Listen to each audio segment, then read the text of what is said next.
Livro de Josué, capítulo 24, versículos 14 e 15.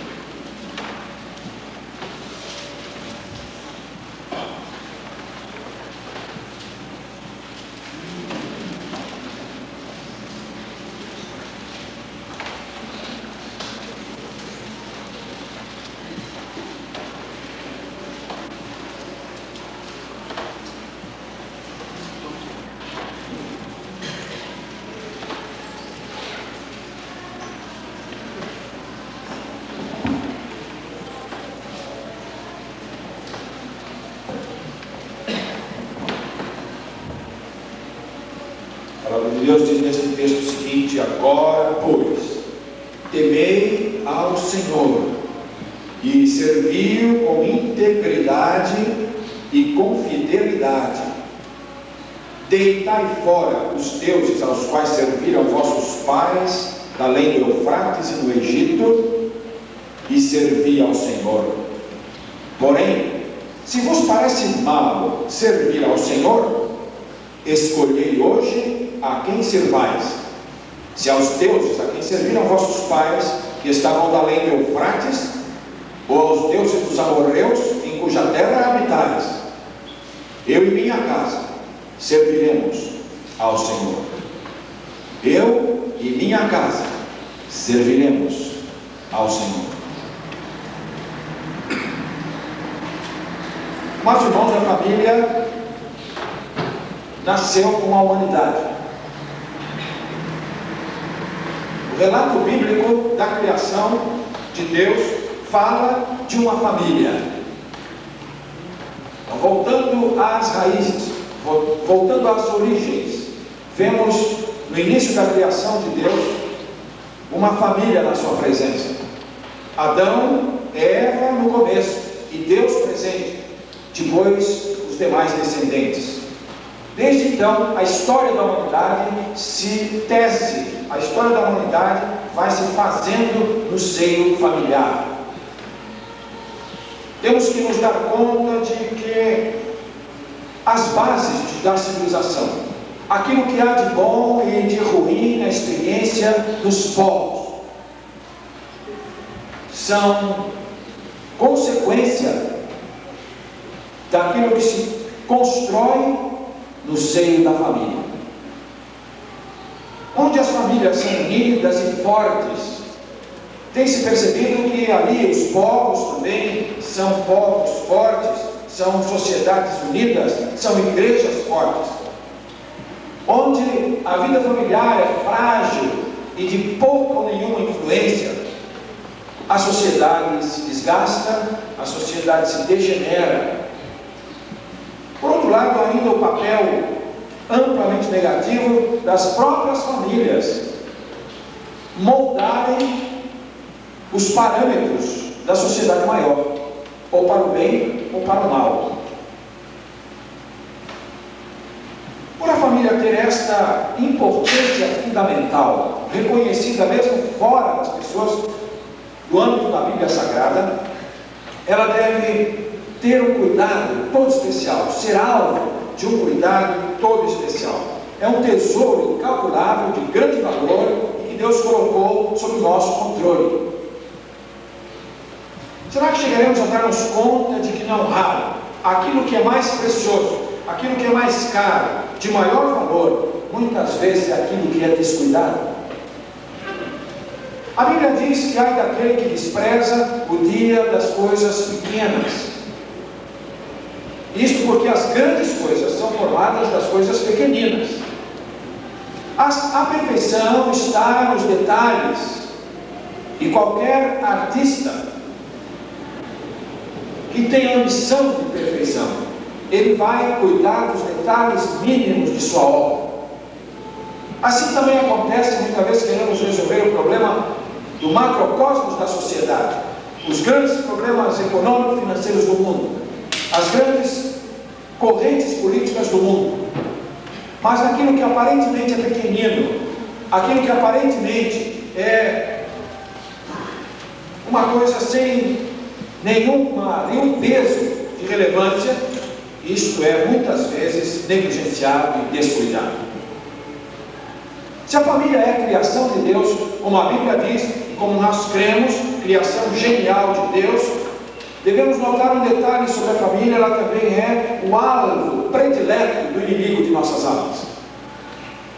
Por ser ela algo assim, tão precioso e tão importante na construção da sociedade em geral, por ser algo aparentemente tão pequenino, realmente aí o inimigo coloca o seu objetivo. Paulo dizia aos Coríntios o seguinte: nós não ignoramos as suas maquinações. 2 Coríntios capítulo 2, versículo 11. Nós não ignoramos as suas maquinações. E nós bem faríamos, amados irmãos, se nos mantivéssemos alertas às estratégias do Satanás em relação às famílias.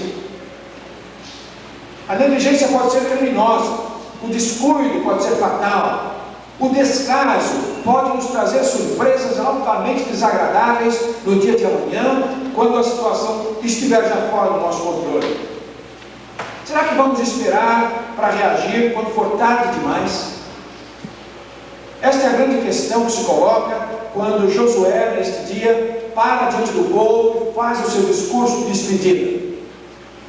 Josué sabe dos perigos que estarão à frente agora na terra recém-conquistada, pelo menos uma parte dela, a terra em processo de conquista. Ele sabe as armadilhas, ele sabe os descaminhos, ele sabe as ideias, os conceitos que vão assediar o povo de Deus. Então, antes de se despedir do povo, ele os reúne e os faz meditar nesse discurso apaixonado a respeito de uma determinação e de uma decisão urgente naquela altura da caminhada. Ele diz: temei agora o Senhor e servi a Deus, fazei-o com integridade e fazei-o com fidelidade. Eis aqui uma decisão positiva. Ele coloca a pessoa de Deus, do Deus resgatador, o Deus que arrancara o povo com mão forte e braço estendido das entranhas da maior potência da época. Acompanhara desde o começo as vacilações do povo no deserto. E agora chama a atenção de novo para colocar Deus onde deveria sempre estar. Temei ao Senhor e servi-o com integridade e com fidelidade. Esta é uma escolha inevitável. Não é possível viver-se sem escolher. Bem, a pessoa diz: eu não vou escolher, então eu vou ficar neutra no caminho. Já fez uma escolha, a escolha de não escolher. Então, na verdade, somos enquadrados numa situação em que uma escolha é demandada. Ou uma escolha deliberada, positiva, ou então permitimos que as circunstâncias decidam por nós. Mas uma decisão sempre é tomada. Positivamente, então, ele chama para servir a Deus com integridade. Negativamente, ele diz: olha, abandonem, deixem de lado, deitem fora os deuses falsos que serviram vossos pais além do Eufrates e do Egito, e sirvam a Deus. Apela para esta possibilidade e para essa responsabilidade de decidir, a prerrogativa que Deus deu de um homem decidir diante de Deus. Diz: olha, se vos parece mal servir a Deus, então escolha. Vocês têm esse direito, vocês têm essa prerrogativa a quem não lhe servir. Porém, eu já fiz a minha escolha. Eu e minha casa serviremos ao Senhor. Eu e minha casa serviremos ao Senhor. Josué já fizera a sua decisão, como só ia acontecer com um líder de verdade. Um líder de verdade não pode exigir dos liderados algo que ele não está disposto pessoalmente a fazer. Não havendo um exemplo objetivo, concreto do líder, a força moral do seu apelo se desfaz por si mesma. De nada adiantaria Josué clamar ao povo por servir a Deus, se ele pessoalmente não tivesse, de forma intransigente, feito também a sua própria decisão. Josué não queria esperar que fosse tarde demais para se decidir. Ele não queria esperar entrar primeiro na terra, sofrer primeiro as influências deletérias das nações pagãs ao redor, para depois pensar o que fazer. ele se antecipa e se decide, por sua família inclusive, a servir a Deus imediatamente. Hoje é dia de decisão. Esta é uma hora de verdade. E corajosamente, como Josué, cada santo de Deus, cada homem responsável, cada mulher engajada com Deus precisa também fazer a sua decisão, fazer algo a respeito da família. Watchman Nee, pensador oriental evangélico, diz o seguinte, no seu livro A Família Cristã Normal, páginas 83 e 84: esperamos que no futuro não tenhamos que gastar muitíssimo tempo tentando salvar os filhos nascidos em nosso meio, que não tenhamos que gastar muitíssimo tempo tentando trazer de volta do mundo a nossa segunda geração. Todos os que nascem em nossos lares, segundo a carne, deveriam também nascer dentro dos nossos lares, segundo o Espírito. Não devemos perdê-los ano após ano e depois ter que salvá-los mais tarde. Para nós não é bastante colocá-los no mundo, também devemos levá-los a Cristo. Gastaremos muito tempo se deixarmos todos esses pequeninos peixes voltarem ao mar e depois então tentar pegá-los mais tarde. A advertência de Watchman Nee é absolutamente adequada para os nossos dias. Perigoso deixar esses peixinhos que agora estão ao abrigo do nosso lar, a tranquilidade do nosso recesso, onde podemos alimentá-los com os alimentos que nós podemos escolher. É muito melhor agora tê-los firmados numa base sólida espiritualmente falando, do que negligenciarmos este momento, deixarmos que eles se vão, depois então mais tarde tentarmos recuperá-los. O Sr. Alistair Cook, que é um autor e comentarista inglês, dentre tantos eruditos intelectuais e humanistas preocupados com a família, afirmou que a televisão tem influenciado de tal maneira uma geração de crianças que está perto do papel desempenhado pelos pais e já ultrapassa o papel da escola e da igreja. Então, um especialista em comunicação, Alistair Cook, falando da realidade inglesa, primeiro mundo, a televisão tem influenciado de tal forma uma geração de crianças que está perto do papel desempenhado pelos pais, mas já ultrapassa os papéis da escola e da igreja. Temo que muitos pais ainda não se aperceberam desta prerrogativa que tem a influência natural que Deus já deixou com os pais em relação aos filhos.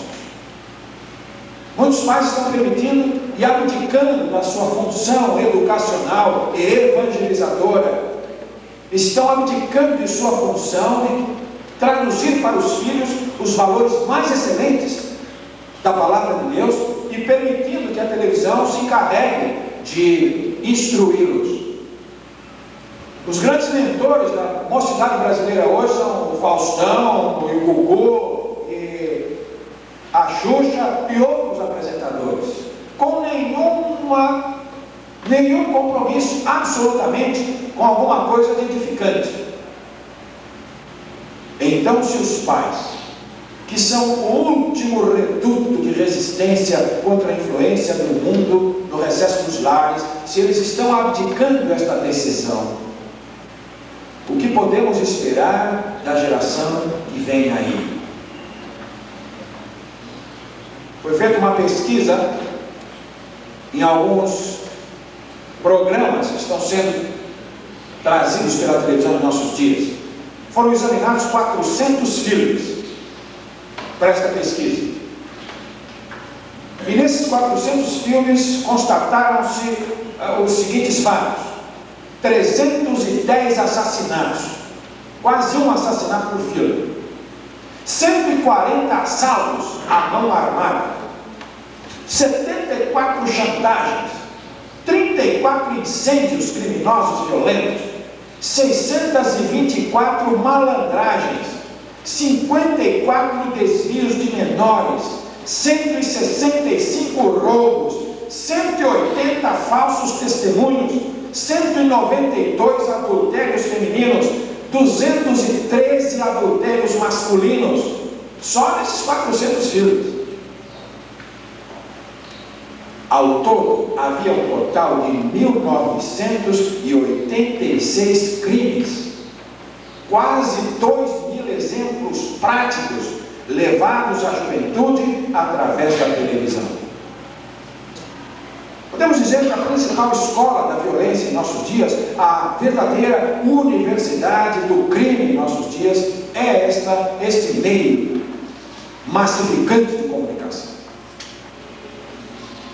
O que nos preocupa é o seguinte: é a televisão que faz má a sociedade, ou é a sociedade que faz má a televisão? Parece que num ciclo vicioso, uma coisa leva a outra. Parece que há uma definição: quem é que alimenta quem? É claro que o que está se mostrando nos meios de comunicação é aquilo que a sociedade vive e produz. Isso então alimenta essa mídia. Pelo contrário, e então, por sua vez, essa mídia realimenta os parâmetros da sociedade, de maneira que uma sociedade apodrecida espiritualmente só pode produzir mídia apodrecida espiritualmente. E uma mídia apodrecida espiritualmente só pode enfermar uma sociedade já doente. E nessa tensão entre quem é que influencia quem, e na verdade um está influenciando o outro, o elo mais fraco é o jovem, é o adolescente e a criança. Parece não haver no horizonte uma esperança boa a respeito de uma mudança nesse quadro. A única saída e o único terreno sólido para alguém que realmente deseja uma vida diferente desse parâmetro é a decisão de querer edificar um lar sobre Deus. A preocupação de Josué era que os lares de Israel estivessem edificados sobre Deus, que naquele momento os pais de família fizessem por si mesmos e pelas famílias pelas quais eram responsáveis, fizessem a decisão formal e definitiva para que Deus fosse o alicerce e fosse a base de sua vida familiar. Porque eles sabiam que não podia mudar lá os povos cananeus, não podia mudá-los. Ele não podia reverter a situação mundial e geral na qual se inseria o povo.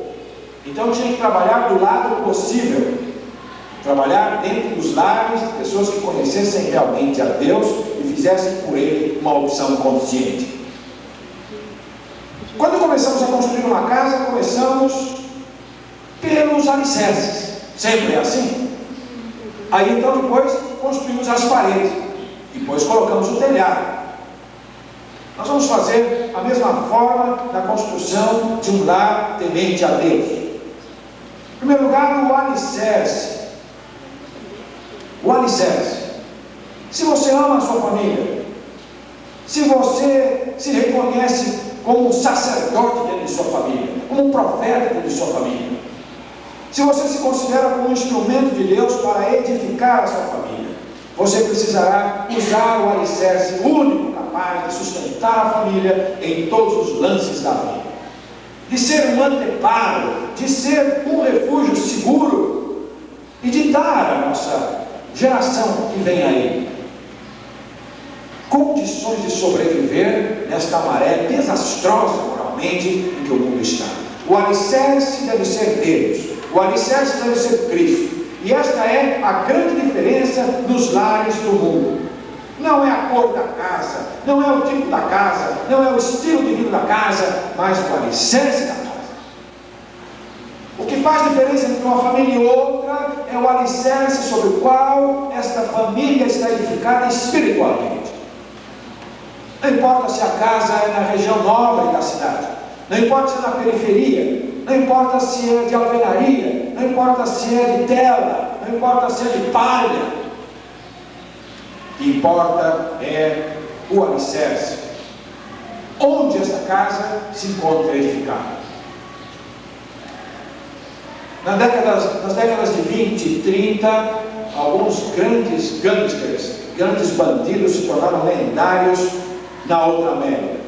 E um deles foi Dillinger. Dillinger foi um grande bandido, um grande assaltante, e que realmente morreu nas mãos da polícia nos Estados Unidos. E o pregador americano menciona um fato interessante, que poucos dias depois da morte de Dillinger, cercado pela polícia, tendo sido ele delatado por uma imigrante ilegal, em troca de sua permanência nos Estados Unidos, ela traiu aquele bandido e o entregou à polícia. E ele morreu no entreveiro.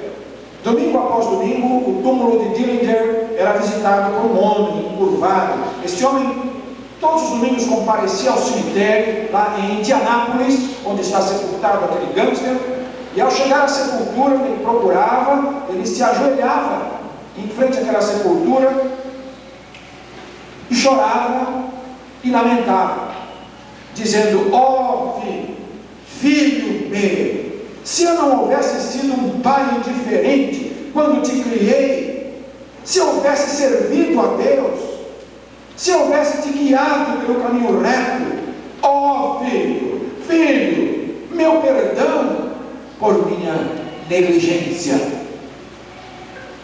Este homem era o pai de Dillinger, o famoso gangster. Um pai que se havia convertido a Cristo, mas demasiado tarde para influenciar a vida do seu filho.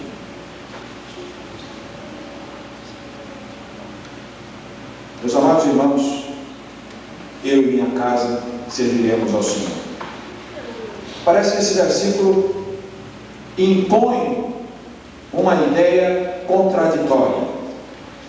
A decisão de servir a Deus é uma decisão individual, personalíssima.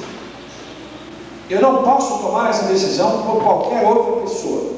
Não posso tomá-la por meu pai, não posso tomá-la por minha mãe, não posso tomá-la por minha esposa, não posso tomá-la por meus filhos. Deus trata o pecador individualmente, cada um será condenado pelo seu próprio pecado e cada um será salvo por sua própria aceitação do Salvador. Por isso que a salvação não é uma dádiva que se comunique a outras pessoas. A aparente contradição está em que parece que Josué fez uma decisão por sua família. Ele diz: olha, eu já servi a Deus, eu já resolvi o meu problema. Ele diz: eu e minha casa serviremos ao Senhor.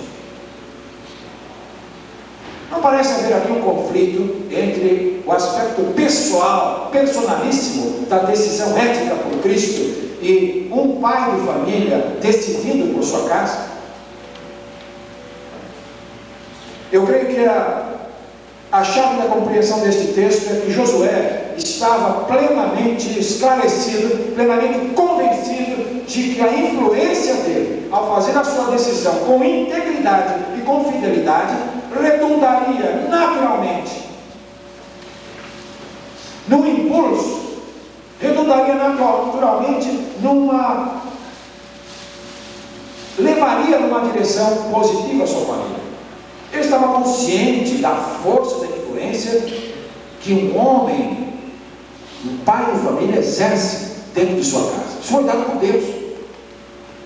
Então, na verdade, ele não estava sendo presunçoso e nem estava decidindo pelos seus. Ele estava assumindo uma posição baseada na confiança e na consciência de que um compromisso de integridade e de fidelidade com Deus, em nome da família, redundaria uma bênção para a família. Há que outros homens se levantem como Josué para dizer: eu vou servir a Deus, eu e minha casa. É uma decisão que vocês todos têm que tomar. Eu já tomei a minha. E então se colocar na brecha diante de Deus, assumir o papel que lhe é atribuído divinamente e que se você dele abdicar, o professor, o pastor, o pregador, ninguém mais substitui o seu papel. Mas se você levar a sério esse papel, com integridade e fidelidade, Deus honrará a sua decisão. Robert G. Lee, olha que diferença. Nós demos o exemplo de Dillinger, agora vamos dar o exemplo do Dr. Robert G. Lee, grande pregador da outra América, grande pregador da cidade de Memphis. Robert G. Lee, muito jovem ainda, teve que sair de sua casa e ir para o Panamá para trabalhar e ter dinheiro para sustentar os seus estudos. Ele chegou ao ponto nos seus estudos que não podia mais depender simplesmente de sua mãe.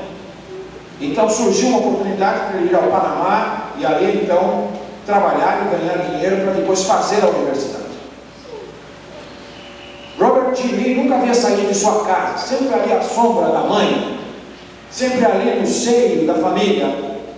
E no dia em que ele ia viajar, quando ele ia partir, sua mãe o chama e conversa com ele sobre o que havia aprendido dentro de casa. E ela diz: Robert, você vai para o Panamá e você vai ficar longe da família e longe da igreja.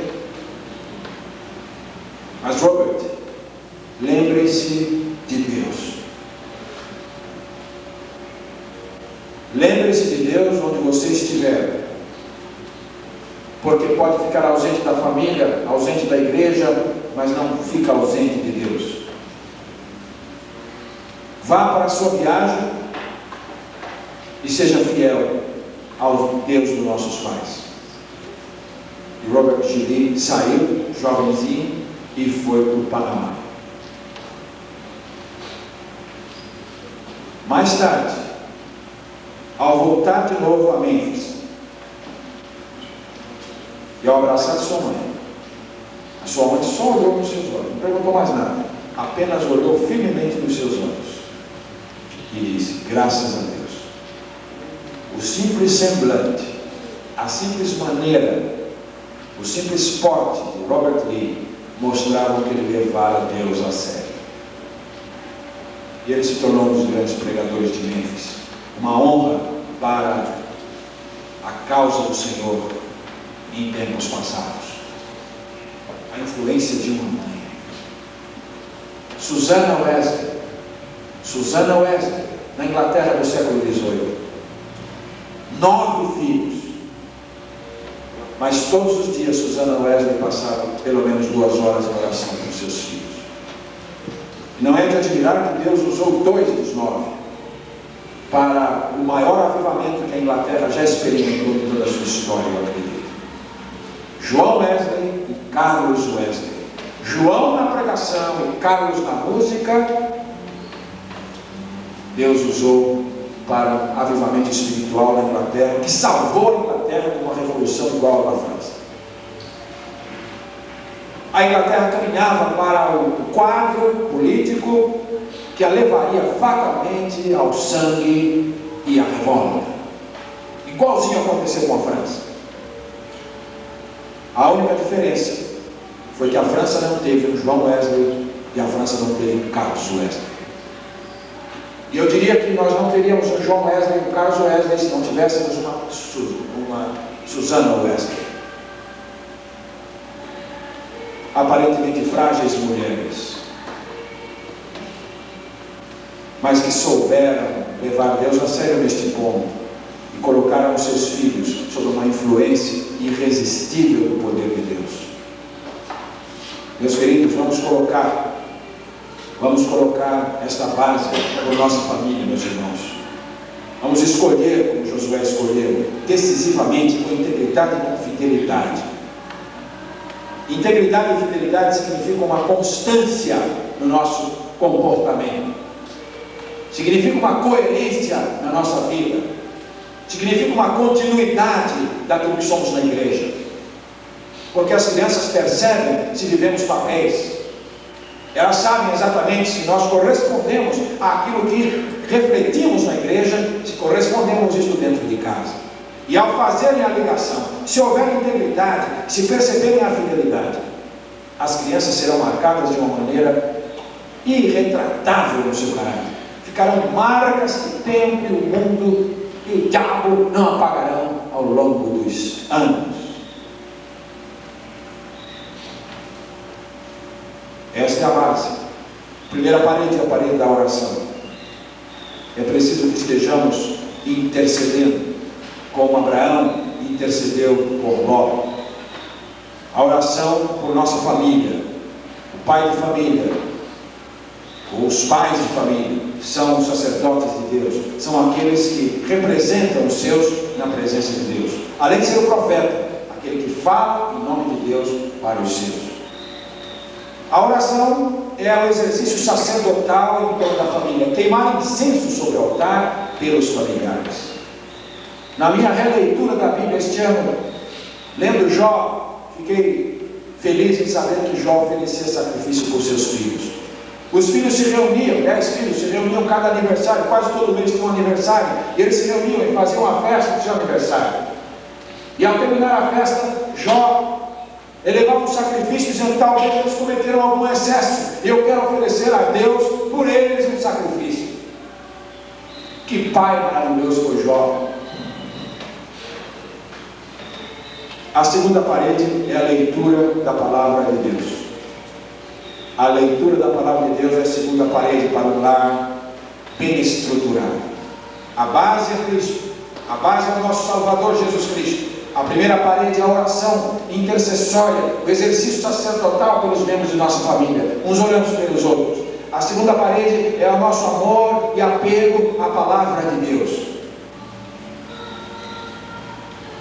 Devemos amar as Escrituras e devemos promover o seu prestígio dentro de nossa casa. É preciso que nosso povo nos veja lendo a Bíblia, perceba o nosso amor por ela, e a maneira que vamos lendo a Bíblia, vamos começando a pensar como Deus pensa. À medida que nós vamos lendo a Bíblia, nós vamos formando a mentalidade que Cristo quer que tenhamos. E então, quando as Escrituras passam por nós, elas aderem ao nosso caráter, e então nós vamos sendo transformados pouco a pouco à imagem do nosso Salvador. Uma noiva, por exemplo, que ame muito o seu noivo, então um dia ele diz a ela: olha, eu vou precisar viajar e eu vou para outro país, eu vou lá ganhar um dinheiro para nós casarmos quando eu voltar. Então ele viaja. Aí passam algumas semanas e um dia ela recebe uma carta do seu noivo. O que os irmãos acham que ela vai fazer? Bem, ela pega essa carta, então ela põe debaixo do braço, ela volta para casa, põe a carta numa gaveta, e a mãe pergunta: filha, você recebeu carta de fulano de tal? Ela diz: é, recebi. E o que ele diz de bom? Eu não lembro ainda, mamãe, eu não tive tempo de ler a carta ainda. No outro dia a mãe pergunta: minha filha, já leu a carta do fulano de tal? Aí ela: ih, mamãe, hoje eu tive que sair para o vestibular de manhã, não tive tempo de ler. Chega de noite, ela volta para casa: filha, já leu a carta do fulano? Não, mamãe, não deu tempo, estava cansado no escritório, o ônibus atrasou. Quem sabe eu leio hoje de noite.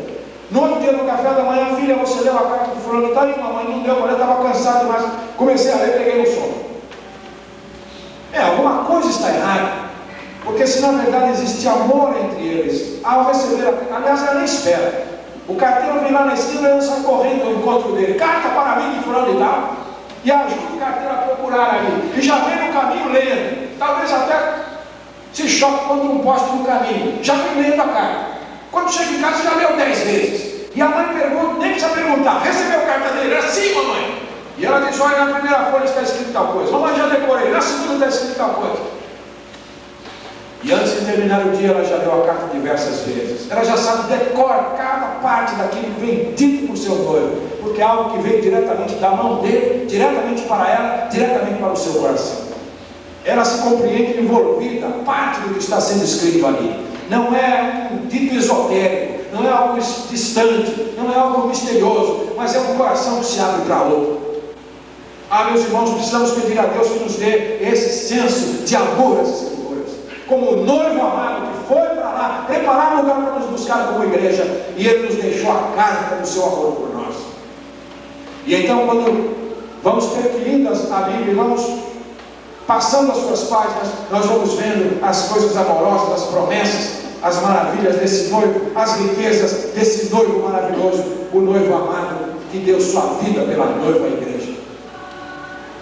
Se nós não prestigiarmos a Bíblia nos nossos lares, virão outros princípios, virão outras verdades, entre aspas, virão outros ensinamentos e levarão de roldão as pessoas que nós amamos.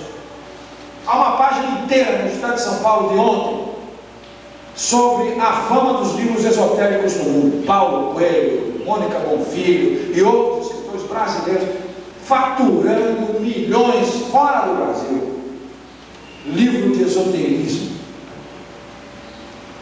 Quando temos a Bíblia, quando temos a palavra de Deus diante de nós para ler. Se o povo não tem a Bíblia, vai ler literatura esotérica, fruto da imaginação, e não a segura revelação de Deus pelos profetas e os apóstolos.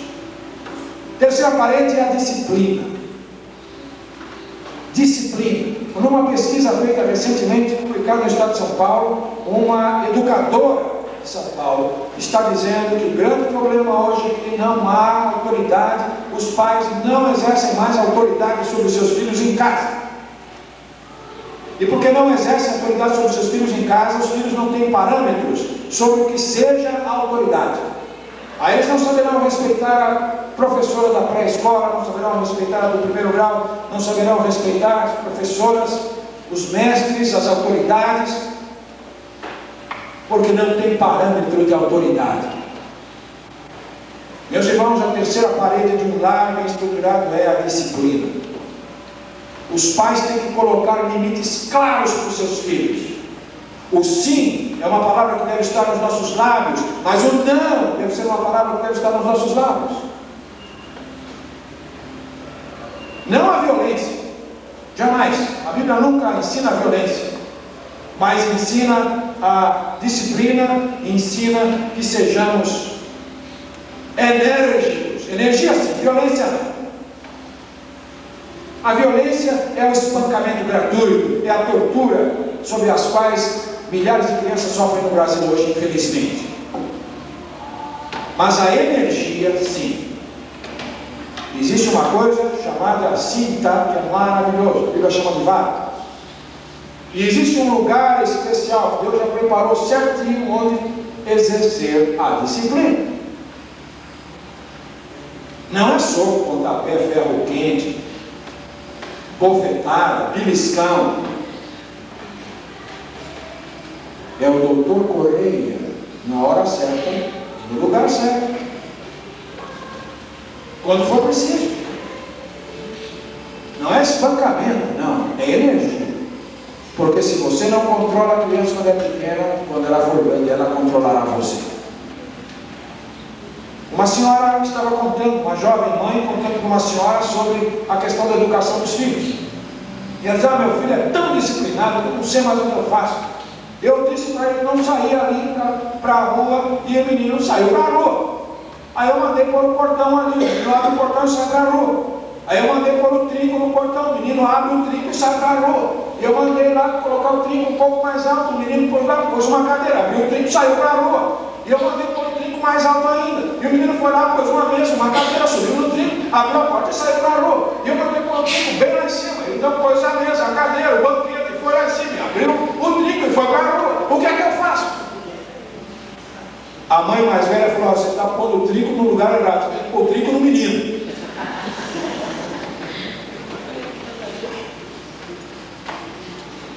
Nós estamos produzindo uma geração de rebeldes indisciplinados, delinquentes juvenis e criminosos até, porque no momento certo, se você for examinar cada caso, você verá que há uma família desestruturada atrás. Nós tivemos uma reunião que trata de problemas de drogados, e o preletor, um homem que trabalha com isso no seu dia a dia, ele disse: olha, cada 10 casos, 9 tem problema de desestruturação familiar atrás. E então, quando eles vão tratar esses drogados que vão para esse lugar, eles fazem duas coisas: não tratam só o drogado, não. Tem uma reunião com o drogado e uma reunião com a família no mesmo tempo, um no lugar, outro no outro. Depois, uma terceira reunião, reunindo todos juntos ali, na presença de Deus. Ah, meus amados irmãos, é preciso o aparelho da disciplina. Nós temos que exercer esse papel. Deus deu ao homem, ao pai, à mãe, a autoridade, que se não exercer, é uma omissão, talvez até, que vai trazer para nós muitas lágrimas depois. A quarta e última parede é a reverência. Reverência ao nome de Deus. Reverência ao nome de Deus. E se reverenciamos o nome de Deus e reverenciamos a presença de Deus, nós vamos viver dentro dos nossos lares de uma maneira diferente. Aquela noção de que sair da igreja Deus ficou lá, muita gente tem essa noção. Quando tínhamos a escola, a pré-escola aqui, um dia as crianças estavam reunidas aqui, a professora falando aqui, a casa de Deus, a casa de Deus. O menino nunca tinha vindo à igreja, olhou para cá, olhou para lá, falou: professora, cadê Deus aqui? Estou vendo Deus, diz que é a casa de Deus. Aí o outro que estava do lado dele olhou para aquela salinha lá assim e falou: você não vê, Senhor? A casa de Deus é lá em cima, aquela pequenininha lá. Aconteceu aqui nessa igreja. Falou que era lá, onde fica lá o pessoal do som, falou que lá é a casa de Deus. Eu acho que muito adulto pensa isso também, que Deus está numa casinha, num lugar assim. Deus está em todos os lugares. E Deus está no nosso coração, de sorte que onde vamos Ele está ali. E se nós vivermos nessa atmosfera de presença de Deus e de reverência ao nome de Deus, nós estamos colocando a outra parede em nossa casa. A quarta parede. Reverência ao dia do Senhor. Ah, se nós formos criteriosos na observância do dia do Senhor, é dia de Deus, eu estou lá na casa de Deus, eu vou para a igreja, está chovendo, está sol, está frio, eu vou na casa, não é hora de lavar carro, não é hora de arrumar casa, não é hora de fazer almoço, é hora de estar na casa de Deus, ou na reunião da igreja, se quer. Observância do dia do Senhor. O almoço faça antes, faça depois, faça no sábado, não se almoça, ninguém morre de cada dia sem o almoço. Mas hoje é dia do Senhor.